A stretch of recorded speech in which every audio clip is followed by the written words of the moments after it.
This is Pivot Perspectives with Chris O'Byrne, the show that takes you around the world to share interviews with some of the most successful and relevant people on the planet. Hear their stories and get the most important business lessons they've learned on their road to success, and get exclusive access on how to implement their success into your life and business. Pivot Perspectives is brought to you by the Strategic Advisor Board and your host, Chris O'Byrne. Alex Strathdee, welcome to the show. Chris, thank you so much for having me on. Now, we've known each other for a few years, but I don't know the full story of how you got from where you started to where you're at now, and I'd love to have you share that. Sure. Yeah. In a nutshell, was in college. I always wanted to be an entrepreneur. I always hated the idea of someone making a little bit of profit off my time, and so that, and also just being able to put your output is your input type thing. You get what you work for. And so always wanted to pursue entrepreneurship. Leaving college, a friend of mine, we're trying to figure out what to do. We had a podcast where we're interviewing, people in business, just trying to figure out, what did they do? How are they successful? And then, what comes next? Obviously a book. And so we wrote our first book, Experience Over Degrees, and we didn't sell any copies. We went back and figured out we had to actually market the book, which is why I now exist, solving my own problem initially. And we ended up getting 11 universities to send that book out to over 40,000 students. And so that was we can touch on that if you want a little bit. But then after that, I was working as a software engineer right after college for about a year. And it was the golden handcuffs. I knew that if I kept doing that, my soul would slowly die over time. And so I quit to go traveling. Luckily I had a family member who had flight benefits with American Airlines. And so I racked up about $40,000 worth of free flights around the world. And then this COVID thing happened, which put an end to that. And so I started working as a virtual assistant for the person who helped me publish our books, because when I went traveling, I thought it'd be good to kind of make some side money. And then from seeing her help people with their books, I realized none of them knew how to market their books, and none of them knew how to do Amazon ads. So started doing Amazon ads for a couple people, and here we are 4 years later. And most people don't realize you are originally from Australia.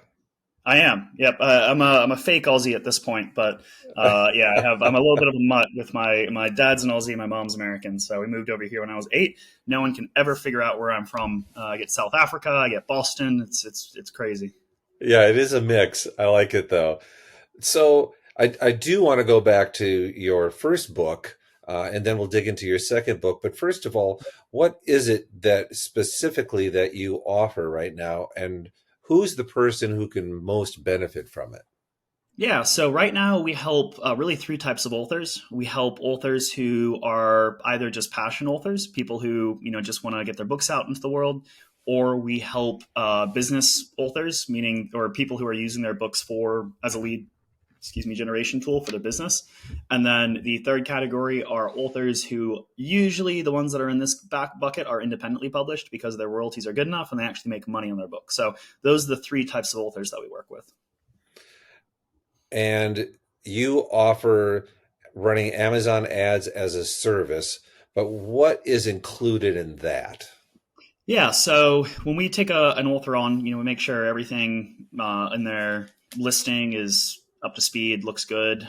We actually just recently brought on the former director of paid ads for Blackstone Publishing. She's now on our team, and we're so lucky to have her. So, really looking forward to expanding our offerings in the future. But yeah, right now we've realized, they who chase 2 rabbits catches neither. And, I learned that trying to chase a bunch of different rabbits. And then finally, when we, really tried to hone in on our Amazon ad offering, that's when we grew. And it was, really just continuing to improve that and making sure that we are the best that we possibly can be for our authors for Amazon advertising. So for those of you that aren't familiar with Amazon advertising, it's essentially, taking out paid placements, kind of like billboards across Amazon in front of the people who, would be interested in reading a book that we're marketing. So. Now, going back to your first book, did you learn to use Amazon ads as part of how you marketed that book? Yes. So that was how I initially learned them, was doing them for my own book. It was something that our publisher told us, our indie publisher told us, I don't know if you can call her, but a consultant anyway, told us to do. And, we had moderate success with it, not a huge bunch of success, but I also realized just how few people knew even how to do what I was doing with it. And so that's where, she started sending me a few clients, once she was done, because it was successful for her, because once they publish their books, what's the next thing they want to do? They want to sell their book. So the Amazon ad game has changed a lot over the past 5 years. When I first got into this, it was a lot easier to make a profit on a book. Now cost per click has definitely gone up because you've had a lot of people enter into that bidding market who have a lot more to gain other than just, book royalties. Some publishers are starting to get wise. Most of them still have no idea what they're doing with Amazon advertising, which can, falsely, increase the cost per click if they don't know what they're doing. So it's changed a lot over time, but yeah. So you did that book, you did the Amazon ads, that was a success. As far as in terms of marketing that book, that was a success, and it started you on your path. And now you have another book out, and that is Book Funnels and Amazon Ads. Now tell me a little bit how that book came about, but overview of what it's about. And to touch on the success of experience over degrees real quick, if you don't mind, Chris. Please. Basically, we had a distribution of 40,000 students from 11 universities, but only one university was actually willing to pay for the book. So it was free distribution of the book, but we had the distribution. And so now that we had, they're willing to send it out basically, e-file over, email to these students.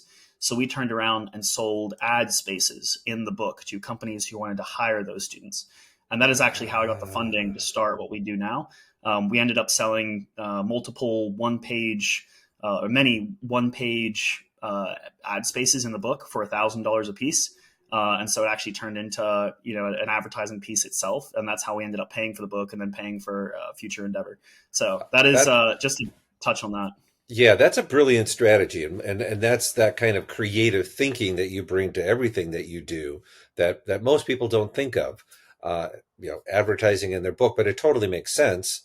Just that most people don't think of it. What other lessons did you learn along the way in marketing that book? Never try to work with universities. You would think higher education is at the forefront of innovation. Unfortunately, they are some of the slowest moving, bureaucratic organizations. So, lessons learned was, just mass email. We emailed every single university across the country. Also, people, a lot of people talk about whether the bestseller status is worth it or not. I think it definitely used to be worth more. Now I think it's worth it if you're using it the right way. So, like, for example, bestseller status didn't get us anything, except for the fact that then when we were emailing these universities saying, hey, we want to talk about getting our book in the hands of your students, we were able to say, and it's an Amazon bestseller, right? Which, you and I know, you could be in the right category, sell 10 books and be an Amazon bestseller. But, for a lot of our, the people at the time who were at these universities, even Yale, that's how we got Yale to respond to us, saying it's an Amazon bestseller. So, that was how we kind of used it. So I think a lot of people, the power of being an Amazon bestseller is in how you use the bestseller status. So, and then going into, so that was, lessons learned is just kind of how you use things, compiling big lists, when you're doing marketing, it's usually a numbers game. That's how we made that work. So then, okay, so before we dig into your next book, you've got, you had mentioned that things have changed a lot with Amazon ads in the last 5 years. In the last, say, several months or even year, what are the biggest changes that you've seen? Probably, I think we're going to start seeing more changes. Amazon's been more active after the acquisition of Goodreads to implement to synchronize the two platforms. By the end of this year, Amazon ads are actually going to start to automatically show up on Goodreads as well. You've already started to see Goodreads reviews show up on books. Yeah. So that's one, is just the integration of the two platforms. Secondly, I think something that I think is overplayed is AI in books. I don't think, a lot of the markets are already saturated, and in terms of, where, because the only reason people want to do AI books is because they're interested in the book royalties, right? They're not interested in the brand or whatever. And so, that's where it comes back to marketing is, authors will still be successful building their brand and building their marketing. Now, where AI can help is, in, building out marketing lists for you, or like coming up with a marketing plan, things like that. So using it as a tool to aid your authorship instead of, being, a lot of people are going to try and, make these low content books, which Amazon's already starting to crack down on. So, to address that one, so Goodreads, how AI is going to play into it. And then, I think just continuing to make sure that you, make a book that, and I think someone who I think someone who's way ahead of the game right now that I would study if you're trying to, release a book, in any niche that's going to help, drive your brand or business is Alex Hormozi. I don't know if you've read $100 Million Leads, $100 Million Offers was his first book. Everything about his book is just done so beautifully where, he's putting out the books. He's literally teaching everything he knows in these books. He has many mechanisms in the books that are so creative. Like, I don't know if you noticed in chapter 7 of $100 Million Offers, he writes this 3-page chapter essentially equating reviews to goodwill and saying, are you willing to help someone who you don't know? He playing to those strings and saying, if this book has helped you at all, think about that person who's sitting at home who, wants to put their kids through college with their business. Are you willing to leave a review so that person can find the book? It makes the leaving a review, altruistic, which if you look at that book, it has over 20,000 ratings within just a couple of years, which is insane. I'm sure $100 Million Leads will go the same way, but he also leaves nothing out of those books. And then, his bonuses in the book, I think, are fantastic. There's different ways to sort of drive people from a book to, becoming a lead, but absolutely, love what he's doing. So, follow what Alex is doing. Don't worry about AI and keep an eye out for what Goodreads is doing. Make sure you have a Goodreads profile. Excellent. Now let's talk about your next book, the Book Funnels and Amazon Ads book. Give me an overview of that book and who is the ideal reader for that? Who is that going to help the most? Yeah, so that book was a project to actually learn publishing myself. So, I think it's important to understand the whole process. I never want to publish my own book again. I definitely want to work. I think I'll work with you for my next one, which we are planning on early next year now. But it was due out a year earlier, but we've had a lot going on. But that book was written really just so that I could understand the end-to-end process because that way when authors would come to me with questions, that way I could be more of a tool, more of a resource for them of saying, here's who you need to talk to, or, in that project, I made connections with editors and, so forth. So that's where I think that that really came in. It was a lead gen tool too. I wasn't as wise as I was when I wrote it. And so I didn't set it up to be a really good lead generation tool. And also, just thinking about, this is why it's so important to think about, where you're going, who is the person you're trying to get in front of, because that book, the title is Book Funnels and Amazon Ads, like how to get to 6 figures or something, with a book or through lead gen. Our clients, most of them now are running multiple 7-figure businesses. They're not interested in getting to 6 figures. And that's actually not a great client fit for us, because usually someone who's already figured out their stuff and, it's really just turning stuff on for their book to work. So that book doesn't really speak to our ideal reader, but it is still a great resource. And I have people all the time. I will say that, it gets me more interviews than anything else. Like, I have people reach out all the time just to say, hey, you have a book, so come on, my podcast. And then, you're showing up, which is why we're part of the reason why we're talking is because I have that book. And so I think probably the biggest part is, and then that also when people, Google your name, that way you have a bunch of stuff popping up, right? Yeah. So if you Google me, you'll see it's a bunch of, interviews about Amazon ads. And most of those came about because I have the book. So if I was more strategic about it, it could have been a better lead gen tool. But if anything else, it's just allowed me to, be all over Google with people who have reached out saying, hey, can I interview you because you have this book out? So before I dig into a couple of the topics in the book, what did you do to market that book? Amazon ads, and this is Amazon ads majorly. Again, I didn't put a huge marketing plan behind it because that was never the main goal for it. The main goal was to learn the publishing process, and also another lesser or underplayed piece of value that comes from writing a book is actually mastering your own craft. I got better at what I do because I wrote the book, because I actually had to sit down and think about what I do and analyze what I do, came up with, new theories, came up with new ways of, it created a deeper level of understanding of my own content. So, that and the interviews parts of the big parts. Never put it. I think I maybe spent $300 in total in the marketing, which, for our next book, and that's why we delayed it for a year, is because the next book is all about more so high level book marketing, how to market a book. And, if that doesn't sell well, what does that say about the content? Right. So it's kind of like we're spending a year, actually putting together the marketing plan for that book, because it has to be successful, or else if it's not successful, then why should anyone read it? It's, so that one's a bit different, but yeah, I really did not put much effort into, or even thinking about, book funnels and Amazon ads. So unfortunately I can't give you much on that one. No, that's all right. It's still insightful. And I like what you said about what you learned about what you do from the process of doing that with your own book. Because one thing I tell people is, if you want to build a better business, write a book about it, because that's going to force you to really think deeply about your process, who it's for, all of those pieces. So digging into your book a little bit now, how would you describe a book? And it's funny, as we're talking, a big Amazon truck just drove by. So how would you describe a book funnel? It is it's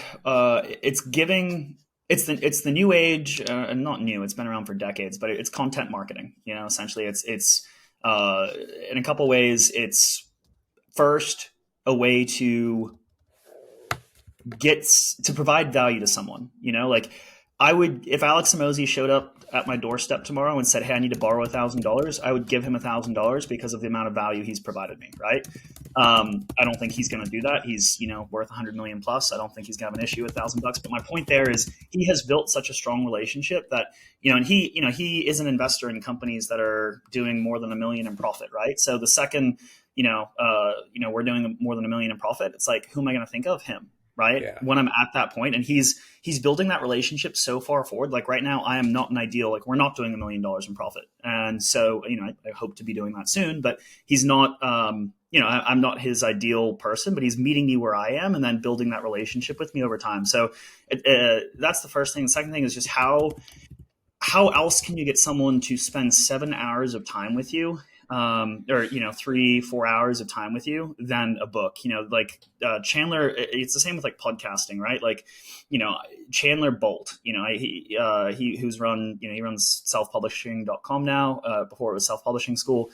I remember when I had him on my podcast, I told him, I was like, you don't know who I am, but I have spent 1,000 hours listening to your voice and learning from you.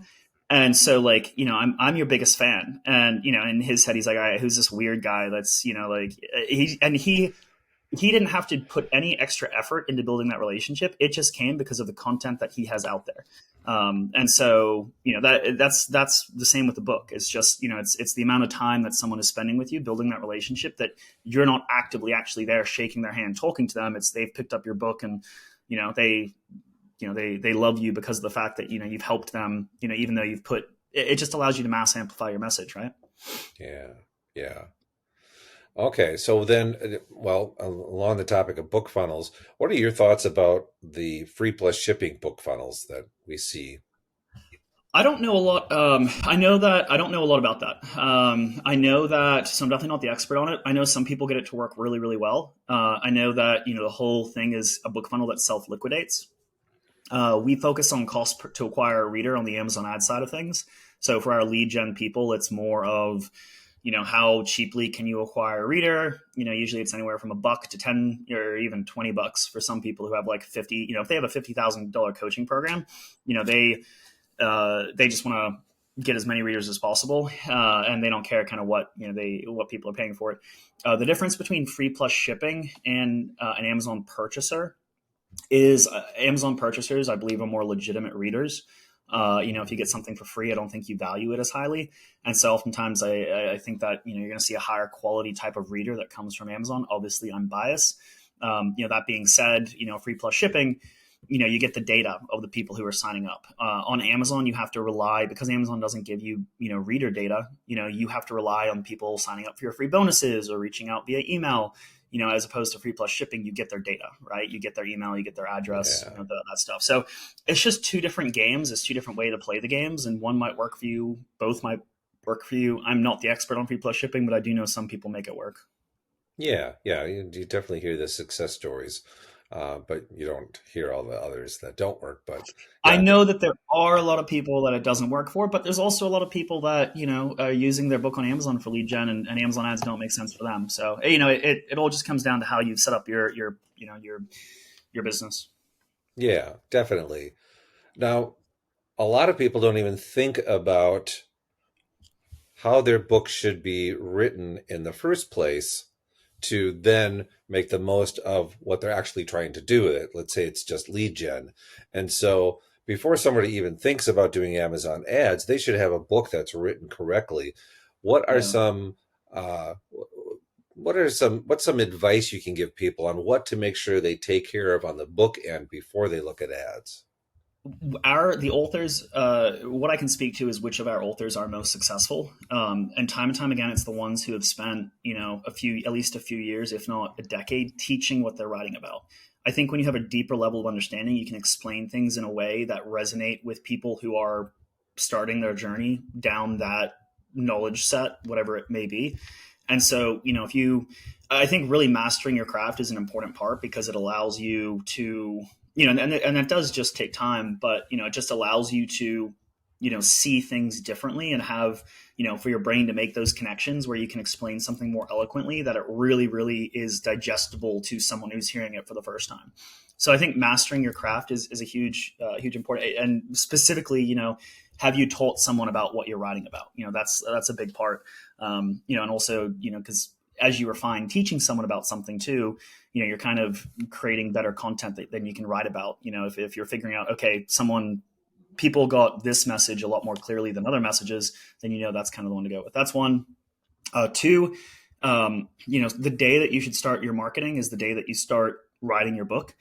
Putting a post out saying, "Hey, I'm coming along on this journey to write my book."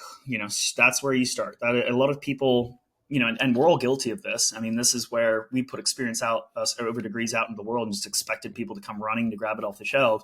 And, time and time again, it just doesn't, authors are always shocked when they because writing a book is a huge undertaking too. And so, if you really want it to be a commercial success, or even, just a success within your niche, there has to be a robust marketing plan behind it. And if there's not, it's not going to just take off on its own. And usually you should start with a number. You should commit to getting X amount of copies into the wild. Bill Gladstone, who's the literary agent to people like Eckhart Tolle, Rio Kondo, Jack Canfield, he says that in order for a book to become a commercial success, you need to get 10,000 copies out into the wild. That's a high number. Or get on Oprah. I mean, that's the other one, but good luck. If you can get in front of Oprah, let me know how. But yeah, that's his whole thing. So does it need to be that number? Rob Fitzpatrick, he's the author of Write Useful Books. I know he runs in the same circles as us, Chris. He's also, I think, a brilliant. His book is Write Useful Books, really, really good book about writing and marketing. His whole thing is you only need to move 1,000 copies within like a small niche, right? Just get a niche talking about your book. So either way you think about it, you need to pick a number, whether it's 1,000, whether it's 20,000, that you are going to commit to getting that amount of copies into the wild before you quit. That your job isn't done until you've gotten that amount of copies out there. Because that's another thing too, is authors will constantly get approached with different marketing offers, spend $1,000 here on this campaign, spend $1,000 here. And, they don't know if there's an end in sight or what they're even trying to accomplish. And it should be like the pass fail of marketing your book that you should start with is, how many copies am I committing to get into the wild? Once I've hit that number, I know that unless it's an evergreen lead generation or something like that, you should commit to getting X amount of copies into the wild at the start. You may want to keep it going after that, but at least at a minimum, when you think about your marketing, tell yourself, I'm going to get 5,000 copies out into the hands of real people. And there's different ways to do that. John Strelecki, he's, the author of Cafe on the Edge of the World, which is, he sold over 1 million copies at this point. He went to local Chamber of Commerce meetings and handed out books one by one, having a conversation with the people he was doing that with. And he didn't stop until he had 10,000 copies in the hands of readers. and now he's, multi-million copies sold, big time author. So, that's a big part of thinking about your marketing. So start marketing the day you write. And then also really mastering, making sure you're teaching what you're writing about. Get a small group together, teach them what you're writing about for free or whatever, and that's going to make your book a whole lot much better of a product. That is actually brilliant advice, because psychologically, most book authors don't have a solid goal. It's, I'm just going to do these things and see what happens and sell books. But when you have that goal of 10,000, and maybe you want to start with 1,000, but I say go higher, go with 10,000, set that as your goal. And now you're, instead of thinking, the old way, you're going to be thinking, how can I make this happen? Yeah, it changed. Yeah, It's, it changes the question. Yeah, it's because you can spend endless amounts of time and energy, and that's where marketing a book becomes so frustrating, is because there's just, you never know when you've actually succeeded in marketing your book. As if you set a number, I'm a very results driven, goal oriented individual, and I think a lot of people who write books are. And so it's, if you can, and writing a book, it's pretty quantifiable, right? Okay, if the book is done, the product's done, that means the book's done, right? As opposed to, marketing is this vague thing. So when you can quantify what your success looks like, then all of a sudden it becomes, possible. Yeah, that is huge. Now, digging into another topic in your book, keyword research, and we hear a lot about that, but most people don't really know how to go about doing it effectively. So what can you share about that? I actually am not the expert on that. I couldn't even tell you. I have people on my team who are absolutely incredible at that. That's what they do. I try to fire myself from as many positions as I can, because it's the only way we can grow and bring on people who are good at that. So unfortunately, I have nothing to offer on that one, Chris.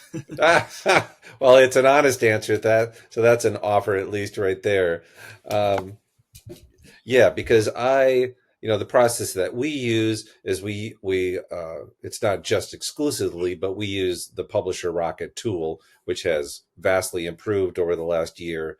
And yeah. I know we use Helium 10. I know our team uses Helium 10 too. And that's another really, really good tool. Okay, now I've heard of that for people who are in e-commerce. It is there. It's been, and to give a little bit of the history there, the reason why Helium 10 I think is a more powerful tool. We use both on a daily basis. We still use Publisher Rocket for many things.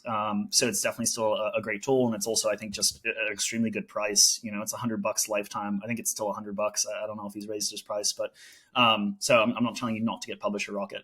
Helium 10, there's just a lot more money that's going into e-commerce than there is books. And so that's where there's a lot more money that's going into the development of a great tool for that research.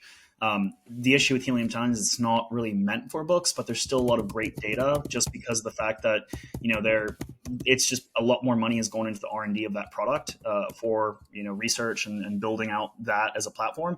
So it's a lot more powerful of a tool in a lot of ways, but there's some ways that, obviously Publisher Rocket is still better for books specifically. So yeah, I highly recommend looking into, and I actually have no idea how to use Helium 10. I just know our team uses it. So yeah. Same here. I've seen it. I've poked around a little bit, but yeah, but again, it's just a learning curve. And if it's a powerful tool, then why not take advantage of it? Yeah. Do you have any secret techniques or strategies people should be, that you can let people know about, that, things that most authors don't know about? What are those? The first 30 days of a book being on Amazon is a very important period. Amazon gives books. It was data that was put out actually by Kindlepreneur about this, and they found that Amazon gives books a grace period for the first 30 days. And so, making sure that those first 30 days are good. And then also, a lot of people will just strive for like a day or two of strong sales. You should plan out 30 days of sales. And it's kind of like a flywheel of the better you do that, the better everything else is going to work long term. It's kind of like people who come to us who their book is ranking 1 million plus, they're maybe moving a copy a week. There's really not much we can do with their Amazon ads. Your Amazon ads are kind of like gasoline that you put on a fire, and how big your fire is initially is how much or how little you can expect to spend and get results on that on your ads, right? So if you have a small fire burning when you come to us, or almost no fire burning, you're going to spend a lot of money and it's not going to be very effective, as opposed to if you have, quite a fire going, you're moving a couple copies every day, your Amazon ads are going to be a lot more effective. And that comes from, playing into the Amazon algorithms, and getting that love from Amazon comes from the first 30 days of consistent sales. So if you can just shoot for, I can't remember the numbers, that Kindlepreneur puts out, but, if you can just schedule your interview releases or schedule different promotions for 30 days consistently, you're going to have a lot more luck than trying to do like 1 or 2 days of marketing, and then, your rank drops off and trying to bring that book back to life. So that's a big one that I would focus on. Okay.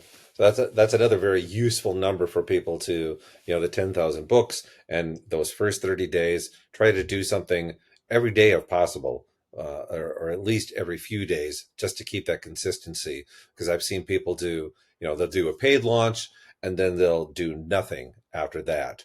Or they'll do a paid launch, and then they'll do maybe 3 weeks later, they'll do a free launch where they'll put their book up on, a newsletter service that puts it out to people who are looking for free books. Now, you'll get a lot of downloads, but now this is something else, is who you're sending to your page. Yeah. Talk about how that works, how important it is to not just send any old person to your Amazon book page. Yeah. So, there used to be a tool that I recommended called Pubbie, and I don't recommend it anymore because of the fact that it's not going to send the right readers so we work exclusively with nonfiction authors. I want to make that clear. Fiction authors, that actually could be a good tool for you. I mean, for nonfiction authors anyway, because most of the people who are on Pubbie, I find, are fiction readers. And if you have a bunch of people who are fiction readers reading your book, you're going to confuse the heck out of the Amazon algorithms on who your book is for. And so, there's other tools. We use K-Book Promotions, which still does a lot of fiction stuff for people who want to get a quick spike in Amazon ratings. K-Book Promotions, guy Richard, I forget his last name, but amazing guy out of the UK that runs that. And that's a pretty good service. We send people there a lot.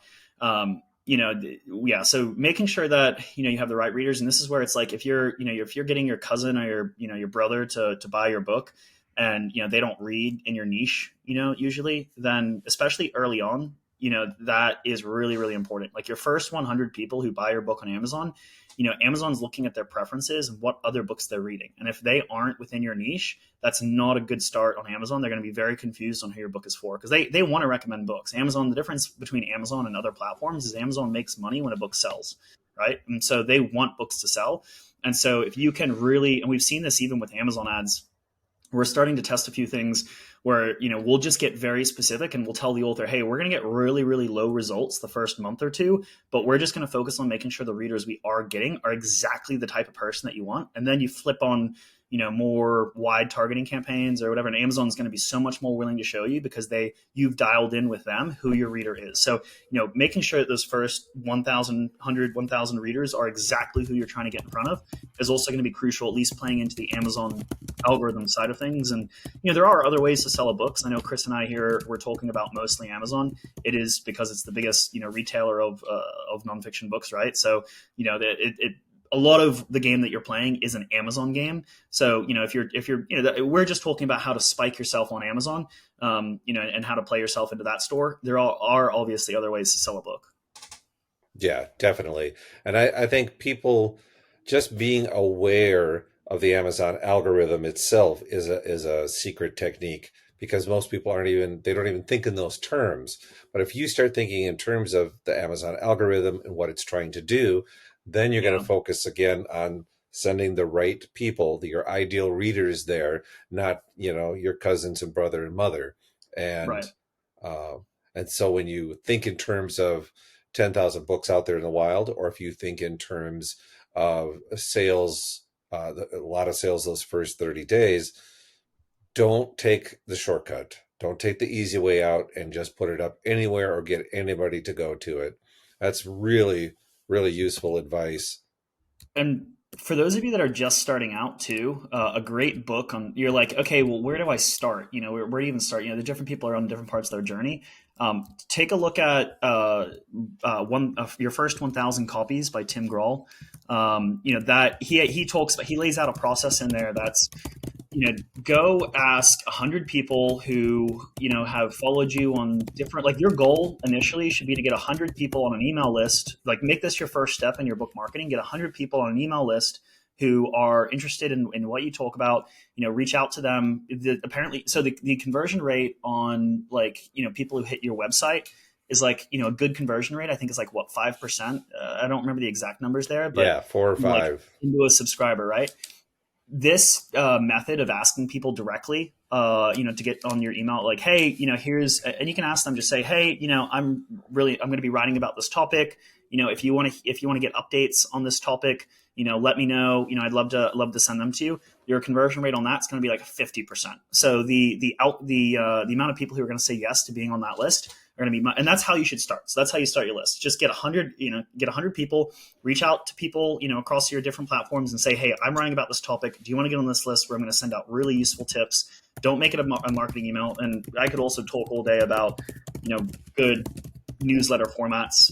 We stole James Clear's 3-2-1 format, where it's easy because it's easy for the person to write, for you to write. Because the other side of email marketing, let me know if I'm going down too much of a rabbit hole. No, this is perfect. When it comes to an email list, you want something that you're actually going to commit to every week. And if you have to sit down every week and say, hit the drawing board of, oh, what am I going to write this week? You're just not going to be able to systematize it. And so our team does 3-2-1 as well. Obviously, it's a different 3-2-1. We do 3 quick book marketing tips, which also holds us accountable too, to making sure we're always getting better at our craft. And then because that way we can share new things with our authors, 2 links that are useful for authors, and then an author, quote by a famous author, because who doesn't love quotes? So come up with your own version of 3-2-1, make that first 100, get those first 100 subscribers by reaching out to people in your circles, telling them, hey, I'm going to be sending out this 3-2-1, which includes this. And that's how you start your marketing. Excuse me. So I have definitely noticed that in your newsletters, because those are they're actually one of the favorite newsletters I get in my inbox. There are a couple that I get a lot of value out, and yours is one of those. And I've noticed that system, and it does work. It's something that I can look forward to, and I know what's coming. I know what to expect, but I don't know what's going to be in there. And it's easy. It takes 5 minutes too for the reader. Everyone's busy, and taking yes. a little bit of someone's time is so valuable. And thank you so much, Chris, for being a reader of that. I really appreciate that. And the newsletter we consistently have open rates between 50 and 60%. There's not a single newsletter that we have below a 50% open rate, and our which the industry average is 20, 30%. And pretty low. And the click-through rate, our click-through rate is always 5+%, which isn't crazy. I think the average is 4%, so we're not crazy high there. But it's also because we're never selling in our newsletter. I don't know if you noticed. I think maybe once or twice my COO is actually trying to say hey, I think you've gone too far towards not selling yourself in this. I think some people don't even know you guys do Amazon ads. And so it's all right. So she's trying to get me which is smart. And she put out, one newsletter that was hey, just a heads up, we do Amazon ads. And then we had 20 people reply back saying wait, can we talk about this? And so I definitely err on, just give versus, just trying to sell stuff all the time. Because also if we were just selling in that newsletter, no one's going to keep reading it, right? Because it's is it valuable to you and your time? That's, and a way that we try to stay, we always think about whenever a newsletter goes out, and I forget who I got this tip from, but I wish I could, I think it was maybe Alan Dibb, is your book, or is your newsletter, would someone be willing to pay $10 for what you're sending out? Act like it's a paid subscription that people are receiving. So that way you're thinking, you're not just putting out trash. If you're thinking, okay, someone's paying, you're giving it out for free, but you're thinking, okay, someone's receiving this because they're paying for it. It's going to hold yourself to a much higher standard in what you're writing in it than if, you're just thinking, oh, whatever, these people are getting it for free. So we treat everyone who subscribes to our newsletter as if they're paying for it. Yeah. Well, and yeah, everything you said makes sense now when I look at my own pattern with it, because I get quite a few newsletters in the email, and rarely, a lot of times they're long, and I know I have to slog through it, so I kind of put off looking at it. Yours is I get excited. It's oh, what am I going to learn today? What are those 3-2-1 things going to be? Because there's always at least one thing for me as a publisher that I really get a lot out of. And then as an author, even more. So thanks for putting the work into that. Well, I appreciate the kind words, and I'll give a shout out again to James Clear, because we totally ripped that off of him. He came up with that, and we just made it around. So it's figuring out whatever your 3, 2, 1 is. Yeah, for sure. So as we wrap things up, what are some parting words of advice you can give?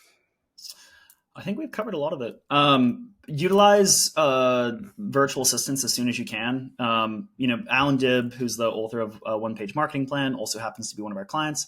I also always rep another one of our clients here, Brian Johnson. He's got a book, Arate. He's got like the softest shirts. Oh, that's a little side tip, little sidebar.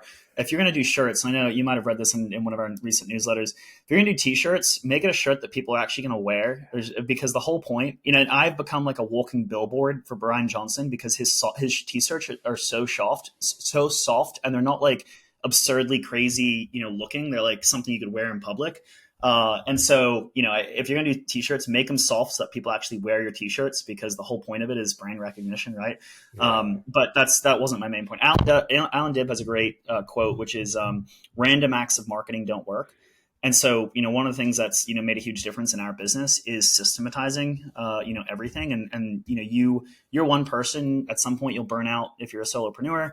The more you can take advantage, or a solo, or, authorpreneur, the more you can take advantage of virtual assistants, the better. We use a platform called onlinejobs.ph. And we've, once you tap into that talent market, you'll often find then a lot of our team members have actually come from referrals from some of our team over there.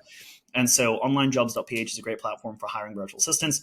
Build systems, not chores, because if you're not, and this is why our newsletter as well, it takes, 30 minutes a week to write, because, instead of sitting down and, taking 3 hours to think about the content, you're build systems, don't build chores. That's because that way you'll actually stick with stuff over the long run, and, things don't gain traction for 1-2 years. So I was just speaking back to a class back at my old school, back at my university, Virginia Tech. And, that's what I was telling them is, it was sort of people who are more entrepreneurial minded. And it's like, if you can't commit to something for a year or two, it won't be successful. It does take a couple years for anything, whether it's a podcast, whether it's a book, whether it's, anything, to actually gain traction.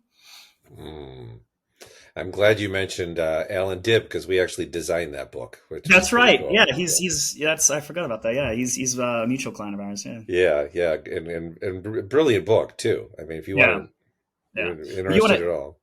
The genius of that book too is we could talk about a riff about book marketing all day long. Is talk about a great bonus, his lead gen for that book. The book is called The One Page Marketing Plan. What do you think is a good lead gen for that book? A template, the One Page Marketing Plan template, right? It's like the whole book is almost useless without his, the template. It's basically his book title is the bonus, the one page. So that's a little side note of just something that I thought was just absolutely, genius of him to do. But yeah. Yes. And we tell authors, when you are determining what your lead magnet is going to be, think in terms of, after your ideal reader reads your book, what's the next logical step for them? What's the next logical thing they want? Don't just throw out something, because people will just put up any old thing that's sort of related and not thinking in terms of that flow. So yeah, that's great advice. That's a great way to summarize it. So yeah. So then how can people, one, find out more about you, and then two, sign up for that newsletter? Yeah, if you're one of the 3 profiles that we mentioned at the beginning, an author a passion author, an author who's using their book to build their business, or you've done a really, really great job at marketing your book, you have a big fire burning, and you want to run ads to it, then check out our website, ads.com. I keep waiting to receive an email from Amazon saying that we can't use that name. But so far it hasn't happened. I think it's because we now manage around $4 million of Amazon ad budget. So I think they're like, you know what, we're going to let them keep doing what they're doing, because, it's bringing Jeff Bezos a little more money. And so, that's the funny thing. But yeah, advancedamazonads.com. And, or feel free to reach out, via email. You can reach out to myself, Alex, at advancedamazonads.com. And then if you want to get on our newsletter, then go to our website, after being on there. We need to set up a landing page for it. But, if you want to get, we didn't expect it to take off the way it has. But, if you want to get on the on the newsletter that Chris and I were talking about, then go to our website. After about, a minute of being on the website, look at some testimonials. You'll see a drop down where you can put your information in, or email me saying you want to be on the newsletter, and I'll manually put you on. And then third thing I'll mention is our podcast. We've interviewed many top authors like Daniel Pink, Michael Bengaston, or Michael Watkins. I'm trying to get Michael. He's a client of ours, but I've been trying to get him on the podcast too. Bessel van der Kolk of The Body Keeps the Score, basically asking them how they've sold more than 10,000 copies of their books. So if you want to listen to the podcast, that's called Before the Bestseller. So those are the three ways that you can get in contact with us. Excellent. Thank you so much for coming on today. Chris, always such a pleasure, and looking forward to staying connected with you. Awesome. Thank you. Thanks for listening to Pivot Perspectives with your host, Chris O'Byrne. Please leave your feedback and visit strategicadvisorboard.com to get the latest and greatest business advice on the planet. Follow us on social media for updates, and we will see you on the next episode.